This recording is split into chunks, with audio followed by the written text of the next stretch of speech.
section. So it's okay. We are going to learn. I hope you have a cotton also with you. We need a very small amount of a cotton. We don't need much. We need to understand the process called as we have learned ginning. Then we need to understand how to make a fiber, that is spinning process. Then we are going to learn the weaving process. So what do we have learned in the ginning process? So ginning is basically in the process what we have, that when you have taken a cotton, in the cotton you have seeds which are present. So there are tiny black color seeds which are present inside the cotton, and those tiny seeds we need to remove from the cotton. So can you see any seeds currently inside it? No, miss. So these seeds are properly hidden inside the cotton. So when you have plucked the cotton out from the plant, we have to separate those seeds properly. So how do we do that? So this process is called ginning. The ginning process you can do in two different ways. Point number one, that you can use your hands. Okay, so when I'm using my hand, what we are doing, we are separating them layer by layer like this one. First layer moves out, second layer moves out, third layer moves out, and then we are moving another layer. So as I can see, there's a seed in between, a black color seed. Is it visible properly? What they do, they take this seed and keep it separately and keep the fiber like this one. So you are getting a proper fiber. Now we have a second way. What is the second way that we have learned with the ginning machine, right? So what was the ginning machine? Ginning machine has a pluck like this one, and through which what they are doing, they are passing them. So what the ginning machine is doing, it is taking that cotton and moving it up like this. So you can see the seeds are separated and fall here, while the cotton will fall from the back. So that's how they separate the seeds. So it entirely depends upon that. If you wanted to separate a very small amount of a cotton, you can use your hand. If you wanted to separate a very large amount of cotton, then in that case we use the ginning machines. So at what time do we take these seeds and put it in the soil? They are actually put it in the soil when you have the spring season. In the summer they will grow up. In the month of June you actually reap them. Now you have separated the cotton from the seeds. So the seeds are separated out, which I can use for the further cultivation. Now I wanted my cotton, how to make a fiber out of it. As it is very rough, I cannot make anything out of it. So what they have done, they combed it properly. So they take it, they combed it so that you can get each and every fiber clearly, as they are not stuck to each other. If there is any kind of blurs basically means, see this one, like this small tiny holes like this one. These kinds of blurs are also removed out. So in that case, they will not create lumps in your fiber. Now, after combing the process, now my next process is to create a thread out of it. See, thread portion is not in NCERT. It's only for your Olympiad paper if you are preparing for it. So what will happen here? Here, I have to do a simple process which we called as twist and turn. So this is called spinning. So I have to spin them together, spin them together. So what we are doing, we have taken a one edge and then we are spinning it together. Spin, again spin, again spin, spin, keep on spinning it.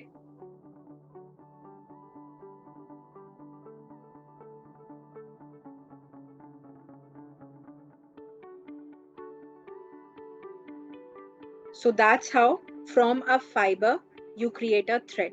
So I can make as long as thread I want. Now see, I was making this thread manually, right? So from some portion this thread is very thick, some portion it is light. So what we do, we use spinning spindles, or we have charkha, or we have spinning machines which we can use to make the fiber. As these fibers which are created, as this is a thick one, so you have a very small thin fiber, so you take 3 4 5 like threads together and then you will just combine them together and it will look like this. So now here what do I have is a thread. See this one. Now in this single thread there are more than 10 fibers which are spinned together. Now why do we do that? Why I'm not using a single fiber? Why I'm taking 3-4 fibers and making a thread? So that it will have a strength. Now see, this is very light. I can easily break it. But this is strong. I can't break it like this. Did I? Try my best. Would break. It is also not that strong, but it was quite strong initially. And then what you are doing, when you take this thread and spin it on any support, so this is a support of cardboard, you can have a support of a plastic, you can take support of anything, like I can roll that on the pen also. So when I'm rolling that and creating a lump like this, so this is called yarn. So this is my yarn here. So this is fiber, it is thread, then yarn. Now after this, when you have created a thread, now you have to make a fabric out of it. Now as I told you to bring the paper strips, and this wire is very thin, so I can't show you, so I'm taking a paper strip. Consider my paper strip as a wire thread. So this is my first thread. Now we have a two process to create a fabric. I'm going to show you both. So the first is weaving. So in the weaving process, what will happen? You will take a fiber like this, and then you take another fiber like this and place them all together in a same angle. Fiber number 1, fiber number 2, fiber number 3, fiber number 4. That's why we have the proper weaving machine, so that the machine has a spin like this one, a holder which hold them together in a proper way, so they will not run here and there. So one thread is put vertical or horizontally. This is horizontally. Now you take a second thread, and what you are doing, you are taking it vertically like this one. So I'll take this, I'll take the vertical one. So I'll go with up and down motions here like this and stretch it to the point. Similarly, I'll take another which is again a vertical one, as I have kept everything horizontal, so it has to be 90-degree angle apart from each other. Now I'm taking the second strip, again 90-degree angle apart like this and moving it here again.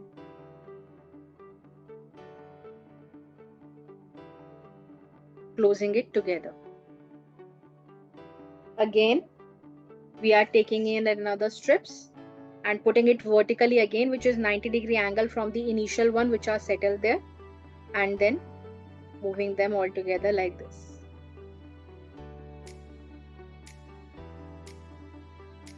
Can you see that with the strips I have created a closed area here?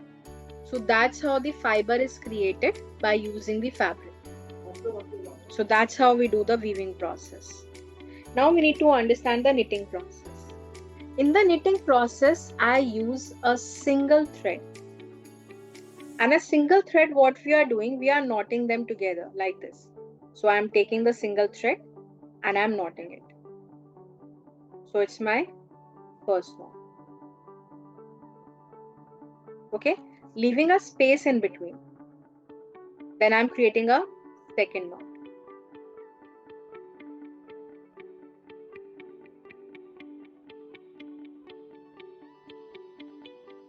Like this one.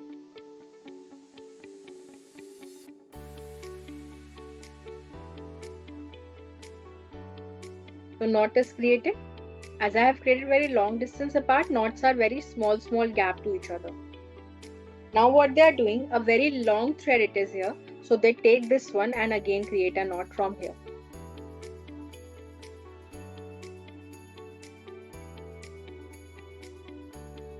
So again I am creating a knot.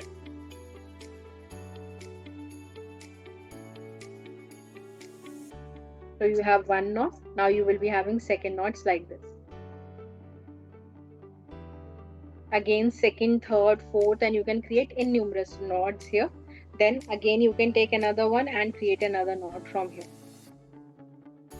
Is it clear? So for knitting I need a very long and a single thread. I can mix with the color. So instead of taking this, I can take another color in between. That I need to be very specific where I need to put a knot and end. So this is called knitting process.